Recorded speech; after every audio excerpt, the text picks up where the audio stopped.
ایک چھوٹا لڑکا بھاگتا ہوا شیوانا کے پاس آیا اور کہنے لگا، میری ماں نے یہ فیصلہ کیا ہے کہ موبت کے کاہن کے کہنے پر عظیم بدھ کے قدموں پر میری چھوٹی معصوم سی بہن کو قربان کر دے۔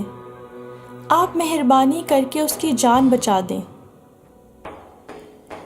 شیوانا قبل از اسلام کے ایران کے ایک عظیم مفکر کا نام ہے اور یہ اسی زمانے کی ایک کہانی ہے۔ شیوانا اس بچے کی بات سن کر تیزی سے موبت کی طرف روانہ ہوا تو کیا دیکھتا ہے کہ عورت نے بچی کے ہاتھ پاؤں رسیوں سے جکڑ لیے ہیں اور چھری ہاتھ میں پکڑے آنکھ بند کیے کچھ پڑھ رہی ہے۔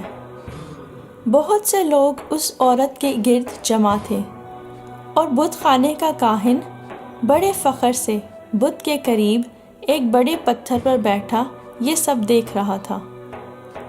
شیوانا جب عورت کے قریب پہنچا تو دیکھا کہ اسے اپنی بیٹی سے بے پناہ محبت ہے اور وہ بار بار اس کو گلے لگا کر والہانہ چوم رہی ہے، مگر اس کے باوجود موبت کدے کے بت کی خوشنودی کے لیے اس کی قربانی بھی دینا چاہتی ہے۔ شیوانا نے اس سے پوچھا کہ آخر تم اپنی بیٹی کو کیوں قربان کرنا چاہ رہی ہو؟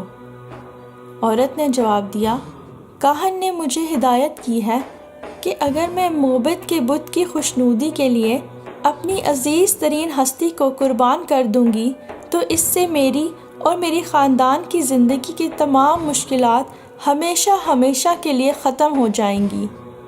شیوانا نے مسکرا کر کہا، مگر یہ بچی تمہاری عزیز ترین ہستی تھوڑی ہے، اسے تو تم نے ہلاک کرنے کا ارادہ کیا ہے۔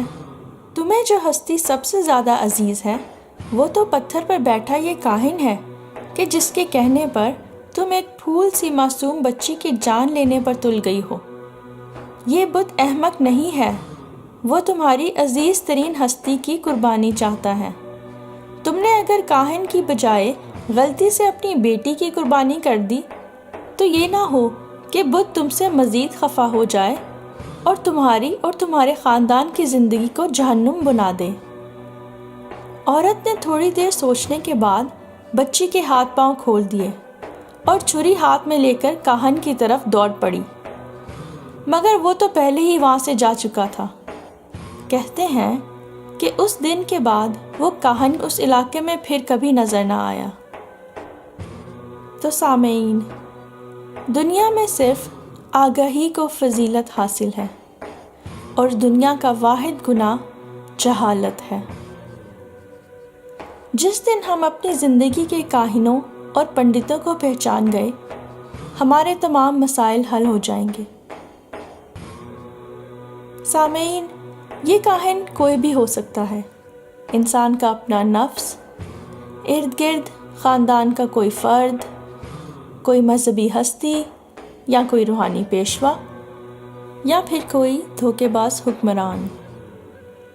سامعین، کسی بھی بات اور چیز کی اصل حقیقت تک پہنچنا، آگہی حاصل کرنا اور جہالت سے نجات حاصل کرنا، یہ ہم سب پر فرض ہے۔